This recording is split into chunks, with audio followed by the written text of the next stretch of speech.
Professor Bhavin Pandya कड़ी सर्व विश्वविद्यालय faculty of management studies ना ए डीन छे એટલે નમસ્કાર માનનીય શ્રી જયનારાયણ વ્યાસ સાહેબે જેમ વાત કરી કે જોબલેસ ગ્રોથ એટલે સૌથી પહેલા તો આપણે એક અત્યારે ભારત દેશનું અને વિશ્વનું એક માળખું સમજવું પડશે કે એમ્પ્લોયમેન્ટ જનરેશન અને એમાં જે ચેન્જીસ આવ્યા છે છેલ્લા 10 વર્ષમાં એ કેવા ચેન્જીસ છે. તો કદાચ થોડું ટેકનિકલ લાગે પણ મારે એટલા માટે સમજાવવું પડશે કે આ બધા નવયુવાનોને સમજવાની જરૂર છે. કારણ કે આ પ્રોગ્રામ અત્યારે જેટલા જોતા હશે મોટાભાગના એન્જિનિયરિંગ ગ્રેજ્યુએટ્સ, બીકોમ, બીબીએ કે એમસીએ, કમ્પ્યુટર સાયન્સના ગ્રેજ્યુએટ્સ કે લોના ગ્રેજ્યુએટ્સ, એટલે લગભગ મોટાભાગના યુથ છે કે જેને અત્યારે રસ છે સમજવામાં કે હવે આગળની જોબ્સ કઈ દિશામાં હશે. તો એવા ઘણા બધા પ્રિડિક્શન્સ ગ્લોબલ લેવલે થયેલા છે.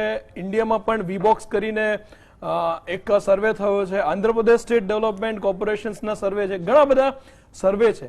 તો સાહેબે જે ઓટોમેશનની વાત કરી એમાં સૌથી પહેલા આરપીએ ની વાત કરું તો એને રોબોટિક પ્રોસેસ ઓટોમેશન કહેવાય છે. જે આજે જે નોકરીઓ જનરેટ થવા જઈ રહી છે, ખાસ કરીને સૌથી પહેલા થોડી ઇન્ડિયાની પણ વાત કરી લઉં એટલે ખાસ બધાને અંદાજો આવે કે હમણાં 2 મહિના પહેલા એક ન્યૂઝપેપરની હેડલાઇન હતી કે 45 વર્ષમાં ના હોય એટલો બેકારીનો દર આ વખતે ભારત દેશમાં છે. અને એની બહુ બધી ચર્ચાઓ પણ થઈ કે આ બેકારી આટલી બધી કેમ જનરેટ થઈ રહી છે. એના માટે સરકારો જવાબદાર છે કે શિક્ષણ નીતિ. હું એક એકેડમિશિયન છું એટલે હું પણ ઇક્વલી એની જવાબદારી અમે તો લેવા તૈયાર જ છીએ કે ક્યાંક અમારી ભૂલ થઈ છે, પણ આખું માળખું સમજવામાં સરકારોની પણ ભૂલ થઈ છે અને શિક્ષણ નીતિઓ જે ટાઈમ ટુ ટાઈમ ઘડાવી જોઈએ એ નથી ઘડાતી.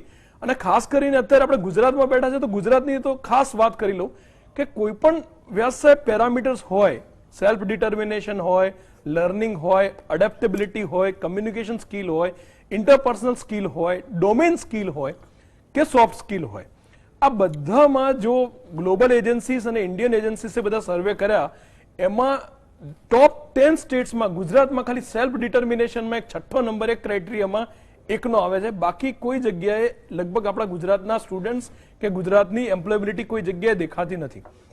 હવે બહુ એક સિરિયસ મેટર કહેવાય કે લગભગ બધાને જોબ જોઈએ છે, પણ આજે જોબ કઈ દિશામાં છે કે કયા ક્ષેત્રોમાં છે એનો સદંતર અભાવ છે. એટલે શિક્ષણ, ઇન્ડસ્ટ્રી, ઇન્સ્ટિટ્યૂટ જે લિંકેજીસ છે એનો સદંતર અભાવ છે. ઇન્ડસ્ટ્રીને જેવા આપે કીધું કે એમ્પ્લોયેબલ નથી. નોલેજ કમિશનનો રિપોર્ટ જ્યારે 4 વર્ષ પહેલા આવ્યો ત્યારે બધા હચમચી ગયા હતા કે એન્જિનિયરિંગ ગ્રેજ્યુએટ્સ ભારત દેશમાં ખાલી 21% એન્જિનિયરિંગ ગ્રેજ્યુએટ્સ એમ્પ્લોયેબલ છે. અત્યારના લેટેસ્ટ ડેટા હું આપની સાથે શેર કરવા માંગીશ કે અત્યારે તમે જુઓ તો એ રેટ્સ કંઈ વધ્યો નથી, ખાલી 54% એન્જિનિયરિંગ ગ્રેજ્યુએટ્સ આર એમ્પ્લોયેબલ. આ જે રેશિયો છે ખાલી મેનેજમેન્ટ ગ્રેજ્યુએટ્સમાં એટલે એમબીએ કરેલા જે પોસ્ટ ગ્રેજ્યુએટ સ્નાતકો છે એમાં સૌથી વધારે છે 56%. બાકી તમે મેઇન સ્ટ્રીમ તમે બીએ, બીકોમ કે બીએસસી ના કોર્સિસ જુઓ તો એમ્પ્લોયેબિલિટી 35% છે. એવું જ બીજા બધા કોર્સિસ માટે છે. એટલે અત્યારે આપણા સ્ટુડન્ટ જે બહાર પડી રહ્યા છે they are not job ready. આપે બહુ યથોચિત કીધું કે એ લોકોને કંપની નોકરી આપવા માંગે તો કઈ રીતે આપે?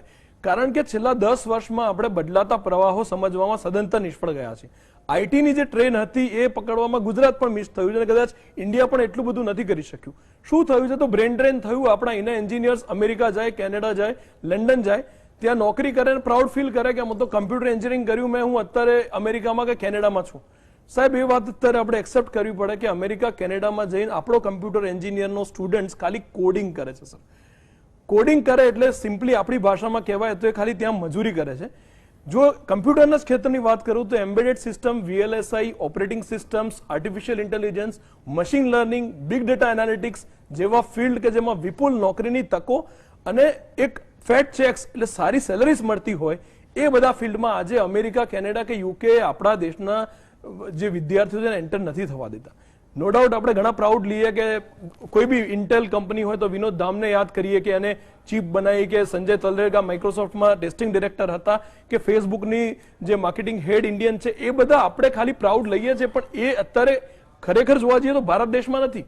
એમને ત્યાંની ઇકોસિસ્ટમમાં એ અમેરિકા ગયા, કેનેડા ગયા, યુકે ગયા તો એમને સ્ટેટસ મળ્યું છે. ક્યાંક ને ક્યાંક આપણે બ્રેન ડ્રેન રોકવામાં તો નિષ્ફળ ગયા.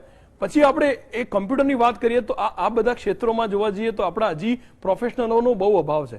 અત્યારે ડીપ ટેક અને ડીપ લર્નિંગની જે વાત થઈ રહી છે, ડેટા એનાલિટિક્સ, બ્લોકચેનની વાત થઈ રહી છે, એ બધા ક્ષેત્રોમાં આપણી જોડે સાહેબ પ્રોફેશનલ્સ છે જ નહીં કે જ્યાં નોકરીઓ વિપુલ પ્રમાણમાં છે. હવે ઓટોમેશનની વાત કરી, મેં આરપીઆઈ ની વાત કરી કે રોબોટિક પ્રોસેસ ઓટોમેશન આવશે એટલે બધી જોબ્સ ઓટોમેટેડ થઈ જશે. અત્યારે બીકોઝ ઓફ કોમ્પિટિટિવનેસ અત્યારે આપણે ટેક્સટાઇલમાં બાંગ્લાદેશને હરાવી નથી શકતા સાહેબ, મશીનરીમાં આપણે વિયેતનામને પહોંચી નથી વળતા.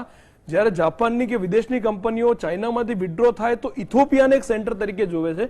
તો આપણે ભારત કે ગુજરાત તરીકે એક સ્ટેટ તરીકે જોવું જ જોઈએ કે આ બધા ગુજરાતમાં આપણી જોડે સ્કિલ્સ નથી કે એવા સ્કિલ્સ માણસો નથી, એટલા માટે આપણે એમને એટ્રેક્ટ નથી કરી શકતા. આ એક સદંતર અભાવ છે. એટલે એજ્યુકેશન સિસ્ટમ બહુ સાચી વાત કરી સાહેબ આપણે કે સર્વિસ સેક્ટરનું કોન્ટ્રીબ્યુશન છે એ લગભગ જીડીપીમાં આપણું ઉત્તરોત્તર વધ્યું છે અને 60% જેટલું કોન્ટ્રીબ્યુટ કરે છે. અને કોઈ પણ દેશનો વિકાસ જોવો હોય અને રિયલ જીડીપી ને મેઝર કરવો હોય કે એ દેશનું પરિમાણ આપણે કાઢવું હોય તો એમાં સર્વિસ સેક્ટરનું જીડીપીમાં કેટલું કોન્ટ્રીબ્યુશન છે. એટલે અમેરિકા જેવા વિકસિત દેશોમાં તો 80% જીડીપી સર્વિસીસથી આવતો હોય છે. એટલે જેમ સાગરભાઈ સાહેબે વાત કરી કે એગ્રીકલ્ચરમાં પોટેન્શિયલ છે તો 43% અત્યારે આજની તારીખમાં પણ જે એમ્પ્લોયમેન્ટ છે એ એગ્રીકલ્ચર સેક્ટરથી આવે છે, 23% છે એ ઇન્ડસ્ટ્રીથી આવે છે અને બાકી એટલા જ તમે 25 થી 28% તમે ગણો તો સર્વિસીસમાંથી આવે છે. પણ જેમ સાહેબે કીધું કે એક સિસ્ટમેટિક એપ્રોચ હોવો જોઈએ કે સર્વિસ ઇન્ડસ્ટ્રીમાં ફોકસ કરવાનો.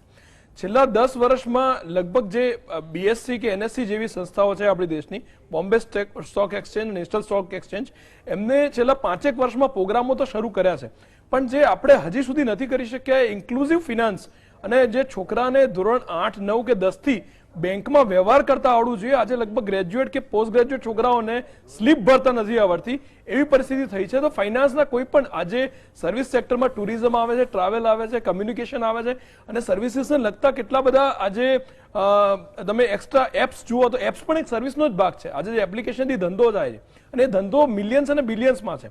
એટલે સાહેબે જેમ વાત કરી એમ જો આપણે સર્વિસીસ પર આપણું ફોકસ વધારીશું અને એગ્રીકલ્ચરમાં ઓલ્ટરનેટિવ વે, સાહેબે થોડું વાત નથી કરી પણ હું વણી લઉં છું કે એગ્રીકલ્ચરમાં અત્યારે હાઈટેક એન્જિનિયર્સ છે ને સાહેબ, એ એમનું એન્જિનિયરિંગ સ્ટડી કર્યા પછી એગ્રીકલ્ચરમાં આવે છે ને એ સ્ટાર્ટઅપ ખોલે છે. મારી જોડે એવા 2 કેમિકલ એન્જિનિયર્સ નિરમામાંથી પાસ આઉટ કરેલા રિલાયન્સની 12 લાખનું પેકેજ છોડીને આવેલા છે જે લિક્વિડ ફર્ટિલાઇઝર પર, ઓર્ગેનિક લિક્વિડ ફર્ટિલાઇઝર પર કામ કરે છે. નાસિકનો એક છોકરો દ્રાક્ષમાં 7 સેન્સર્સ મૂક્યા છે અને દ્રાક્ષ કઈ રીતે સારી રીતે ઉગાડી શકાય, આજુબાજુના કોઓપરેટિવ ફાર્મિંગ એમ કરીને 7 સેન્સરથી અમે એક ફુલ્લી ઓટોમેટેડ સિસ્ટમ બનાવી છે કે નાસિકની દ્રાક્ષ ઇન્ડિયામાં બેસ્ટ હોય અને એનાથી વાઇનરીઝ ઇન્ડસ્ટ્રી પણ પ્રમોટ થાય છે. એટલે એન્જિનિયરિંગના છોકરાઓ કે બીજા બધા છોકરાઓ આપણે જે કહીએ છીએ સર્વિસીસ પર જ્યારે ફોકસ કરતા ચાલુ થશે, આજે અમેરિકા અને બીજા વિકસિત દેશોમાં સર્વિસીસનું કારણે જીડીપી એટલો વધારે છે અને એમનું પ્રોસ્પેરિટી એટલી વધારે છે. ભારત દેશ અને આવનારા સમયમાં પણ નોકરીઓનું પ્રોજેક્શન જુઓ તો સાહેબ બેન્કિંગ એન્ડ ઇન્સ્યોરન્સ છે, ટ્રાવેલ એન્ડ ટુરિઝમ છે, તમે બીજી સર્વિસીસ છે, ટેલિકોમ્યુનિકેશન સર્વિસીસ છે, ટ્રાન્સપોર્ટેશન સર્વિસીસ છે, આ બધી સર્વિસીસમાં જ નોકરીઓમાં વધારો થવાનો છે. પણ એના લગતા કોર્સિસ હજી સુધી આપણી યુનિવર્સિટીઓ કે આપણી એજ્યુકેશન ઇન્સ્ટિટ્યૂટે ફુલ્લી ઇમ્પ્લિમેન્ટ નથી કર્યા અને સર્વિસ ક્વોલિટી મોડલ્સ બનાવવા જોઈએ. આપ તો સર ભણાવતા હતા સર્વિસ ક્વોલિટી મોડલ પરશુરામ ને જેઠમલ, એના સર્વિસીસ ગેપ આઈડેન્ટિફાય કરતા હતા. જો દરેકે દરેક સેવામાં 108ની સેવા હોય કે હોસ્પિટલની સેવા હોય કે કોવિડ કેરની સેવા હોય એ બધામાં ગેપ્સ હોય છે. 5 ગેપ જો આપણે આઈડેન્ટિફાય કરીએ દરેક સર્વિસમાં આપણે એને ઇમ્પ્રૂવ કરી રાખીએ તો મારા ખ્યાલથી ચોક્કસ આપણે આપણા દરેકે દરેક છોકરાને જે ભણીને બહાર પડે છે એને એમાં નોકરી પણ આપી શકીએ અને વિપુલ તકો આવનારા સમયમાં સર્વિસ ઇન્ડસ્ટ્રી